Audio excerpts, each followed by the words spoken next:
ಜೀರಜುಂಜಪ್ಪನ ದನಗಳು ನಂಜನಗೂಡಿನ ದೊರೆ ನಂಜುಂಡಪ್ಪನ ನಂಜುಂಡರಾಜನ ಹುಲ್ಲುಗಾವಲಿಗೆ ಲಗ್ಗೆ ಹಾಕಿದವು.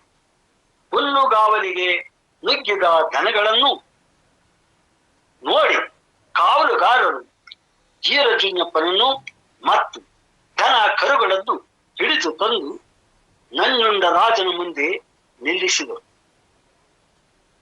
ಕರಿಯ ಕಂಬಳಿಯ ಒದ್ದು ಕೈಯಲ್ಲಿ ಕೊಳಲನ್ನು ಹಿಡಿದು ಜೀರಜುಂಜಪ್ಪನನ್ನು ನೋಡಿದ.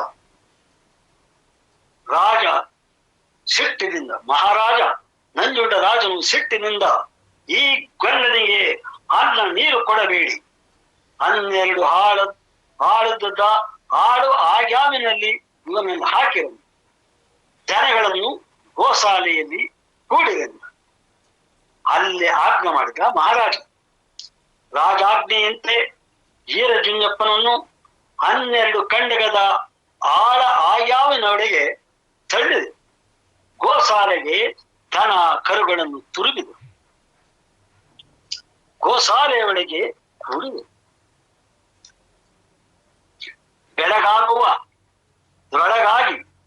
ಗೋಸಾಲೆಯನ್ನು ಮುರಿದು ಗೋವುಗಳು ಕೆದರುತ್ತಾ ರಾಜಬೀದಿಗಳಲ್ಲಿ ಸಿಕ್ಕಿದ ಕಡೆಗಳಲ್ಲಿ ನುಗ್ಗಿ ಸಿಕ್ಕಿದ್ದನ್ನೆಲ್ಲ ತುಳಿದು ನಾಶ ಮಾಡತೊಡಗಿದರು ಎಂಬುದನ್ನ ತಿಳಿದ ಮಂತ್ರಿಗಳು ಲಕ್ಷೋಪಲಕ್ಷ ದನಗಳು ಗೋಸಾಲೆಯಿಂದ ಹೊರಬಿದ್ದು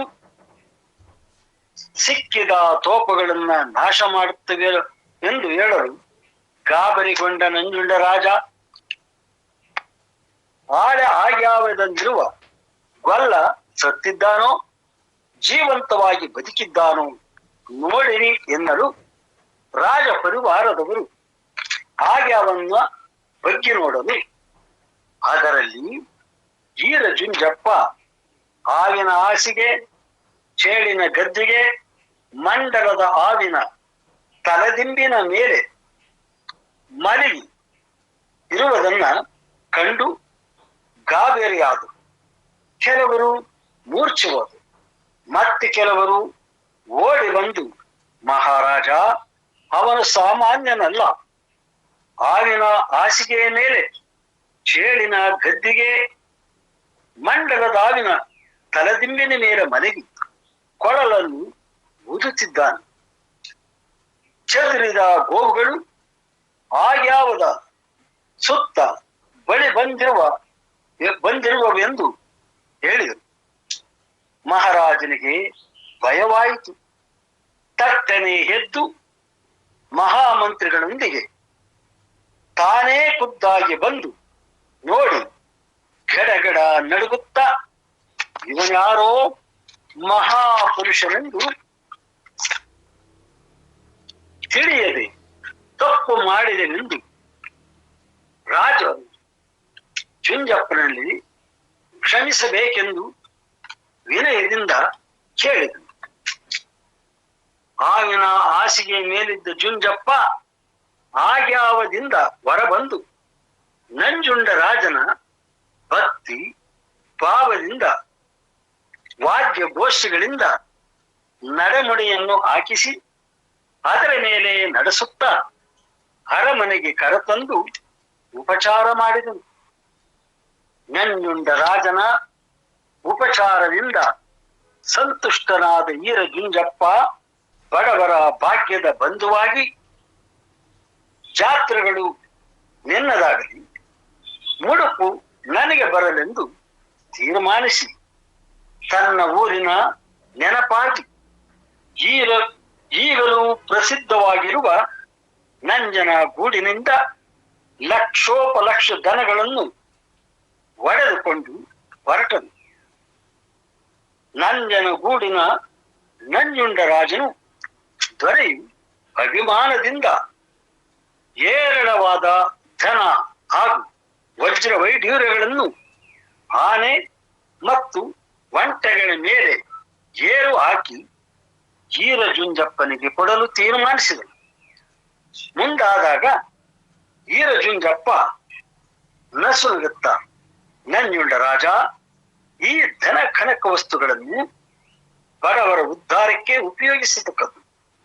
ರಾಜ್ಯದಲ್ಲಿ ಅನ್ನ ಸಂತರ್ಪಣೆಯ ಛತ್ರಗಳನ್ನು ನಿರ್ಮಿಸಿ ಆ ಛತ್ರಗಳಲ್ಲಿ ಬಡವರಿಗೆ ಊಟ ಹಾಕಿಸು, ಖ್ಯಾತಿ ಪಡೆಯುವಂತನಾಗೆಂದು ಹೇಳಿ ಎಲ್ಲವನ್ನು ಅಲ್ಲಿಯೇ ಬಿಟ್ಟು ಲಕ್ಷೋಪಲಕ್ಷ ದನಗಳೊಂದಿಗೆ ಪಯಣ ಬೆಳೆಸಿದ. ಇತ್ತ ಚಿನ್ನಮ್ಮ ತನ್ನ 3 ಮಕ್ಕಳನ್ನು ಕರೆದುಕೊಂಡು ಮೂಡಲ ಉದಿಯಲ್ಲಿದ್ದ ಕೊಟ್ಟಿಗೆಯಲ್ಲಿ ವಾಸ ಮಾಡುತ್ತಿದ್ದಾಳೆ. ಕಡು ಬಡತನ ಬೆನ್ನು ಹತ್ತಿದೆ. ತಿನ್ನಲು ಅನ್ನವಿಲ್ಲ, ಉಡಲು ಬಟ್ಟೆ ಇಲ್ಲದೆ, ಇರಲು ಮನೆ ಇಲ್ಲದೆ, ಕೂಲಿಯಿಂದ ಜೀವನ ಸಾಗಿಸುತ್ತಿದ್ದಾಳೆ. ಗಂಡನನ್ನು ಕಳೆದುಕೊಂಡ ದುಃಖದ ಒಂದು ಕಡೆಯಾದರೆ, ಮಕ್ಕಳನ್ನು ಪಡೆದು ಬಡತನ ಬಂದಿತಲ್ಲ ಎಂಬ ಕೊರವು ಮತ್ತೊಂದು ಕಡೆ. ಕೂಲಿ ಮಾಡಿ ಹೊಟ್ಟೆ ಒಲೆಯಬೇಕಾಯಿತು. ಯಾರಾದರೂ ಕೂಲಿಗೆ ಕರೆದರೆ ಕೂಲಿ ಮಾಡಲು ಹೋಗಿ ಅದರಲ್ಲಿ ಬಂದ ಹಣದಿಂದ ಜೀವನ ಸಾಗಿಸುತ್ತಿದ್ದಳು. ಕೂಲಿ ಸಿಗದ ದಿವಸ ಚಿನ್ನಮ್ಮ ನಡುಕಟ್ಟು ಕಟ್ಟಿ ತಲೆಮಟ್ಟೆ ಬಿಗಿದು ಗಿಡಕ್ಕೊಂದು ಸೌದೆ ಮುರಿದು ತಲೆಯ ಮೇಲೆ ಹೊತ್ತು ತಾವರೆ ಕೆರೆಯ ಸಂತೆಯಲ್ಲಿ ಮಾರಿ ಸೌದೆ ಮಾರಿ ಬಂದ ಹಣದಿಂದ ಅಕ್ಕಿ, ಬೇಳೆ, ತರಕಾರಿ ತಂದು ಅಡಿಗೆ ಮಾಡಿ ಮಕ್ಕಳಿಗೆ ಊಟ ಬಡಿಸುತ್ತಿದ್ದಳು. ಒಂದು ದಿನ ಚಿನ್ನಮ್ಮ ತನಗೆ ಬಂದಿರುವ ಕಷ್ಟಗಳನ್ನು ನೆನಪು ಮಾಡಿಕೊಂಡು ದುಃಖಿಸುತ್ತಾ, ನನಗೆ ಬಂದ ಕಷ್ಟ ಮತ್ತೊಬ್ಬರಿಗೆ ಬಾರದಿರಲೆಂದು ದೇವರಲ್ಲಿ ಮರೆ ಇಡುತ್ತಾ ದಿನನಿತ್ಯದಂತೆ ಚಿನ್ನಮ್ಮ ಕಾಡಿಗೆ ಹೋಗಿ ಸೌದೆ ಮುರಿದು ಕಟ್ಟಿಗೆಯನ್ನು ತಲೆಯ ಮೇಲೆ ಹೊತ್ತು ತಾವರೆ ಕೆರೆಯ ಸಂತೆ ಬೀದಿಯಲ್ಲಿ ಸೌದೆ ಮಾರಿ ಬರುತ್ತಿರಲು ಅದೇ ದಿನ ಚಿನ್ನಮ್ಮನ ಅಣ್ಣಂದಿರು ಸಹ ತಾವರೆ ಕೆರೆಯಲ್ಲಿ ಸಂತೆ ಮಾಡಿಕೊಂಡು ಊರಿಗೆ ಹೋಗುವ ದಾರಿಯಲ್ಲಿ ಬರುತ್ತಿದ್ದಾರೆ. ಚಿನ್ನಮ್ಮನು ಸಹ ತಾವರೆ ಕೆರೆಯಲ್ಲಿ ಸಂತೆಯಲ್ಲಿ ಕಟ್ಟಿಗೆಯನ್ನು ಮಾರಿ ಬಂದ ಹಣದಿಂದ ಅಕ್ಕಿ, ಬೇಳೆ, ತರಕಾರಿಯನ್ನು ತಲೆಯ ಮೇಲಿರಿಸಿಕೊಂಡು ಅದೇ ದಾರಿಯಲ್ಲಿ ಬರುತ್ತಿರುವ ಅಣ್ಣಂದಿರನ್ನು ದೂರದಲ್ಲಿಯೇ ನೋಡಿದೆ. ನನ್ನ ಅಣ್ಣಂದರಿಗೆ ನಾನು ಹ್ಯಾಂಗೆ ಮುಖ ತೋರಲಿ? ಅಣ್ಣಗಳ ಮನೆಯಲ್ಲಿ ಹಾಲು ಅನ್ನ ಉಂಡು ಸುಪ್ಪತ್ತಿಗೆಯಲ್ಲಿ ಇದ್ದವಳು ಎಂದು ನಿರ್ಗತಿಗಳಾಗಿ ಬಿಟ್ಟೆ. ಮೈ ಮೇಲೆ ಹರಕುಲು ಬಟ್ಟೆ, ಊಟವಿಲ್ಲದೆ ಬಟ್ಟೆ ಬೆನ್ನಿಗೆ ಹತ್ತಿದೆ. ಇಂತಹ ಕೆಟ್ಟ ಮುಖ ಹ್ಯಾಂಗೆ ತೋರಲೆನ್ನು ಮರುಗಿದನು. ತಕ್ಷಣವೇ ತಲೆಯ ಮೇಲಿದ್ದ ಹೊರೆಯನ್ನು ಬಿಸಾಕಿ ಕೊಗ್ಗಿ ಮಳೆಯಲ್ಲಿ ಕುಳಿತು ಆ ಕಡೆಯಿಂದ ಓರೆಗಳನ್ನು ಒಡೆದುಕೊಂಡು ಬಂದ ಚಿನ್ನಮ್ಮನ ಅಣ್ಣಗಳು ಮಳೆಯ ಪಕ್ಕದಲ್ಲಿ ಕುಳಿತಿದ್ದ ಚಿನ್ನಮ್ಮನನ್ನು ನೋಡಿ ತಟ್ಟನೆ ನಿಂತರು. ಅಣ್ಣಗಳನ್ನು ನೋಡಿದಾಕ್ಷಣ ಕರುಳಿನ ಕುಡಿ ಬಾಧಿಸಿತು.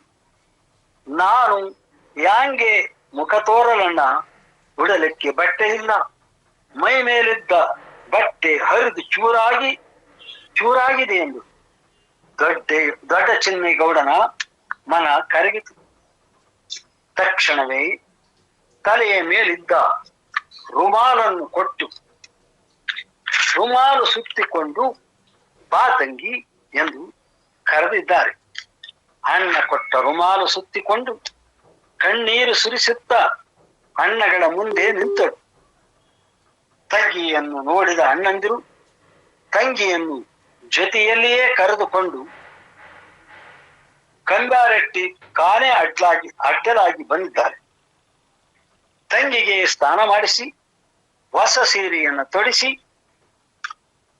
ಅಡಿಗೆ ಊಟ ಮಾಡಿ ಬಡಿಸಿ ಅಕ್ಕಿ ಬೇಳೆ ಬೆಲ್ಲವನ್ನು ಗಂಟು ಕಟ್ಟಿಕೊಟ್ಟು ಚಿನ್ನಮ್ಮನನ್ನು ಸಡಗರದಿಂದ ಕಳ್ಯಾರ ಹಳ್ಳಿಗೆ ಕಳುಹಿಸಿಕೊಟ್ಟಿದ್ದಾರೆ.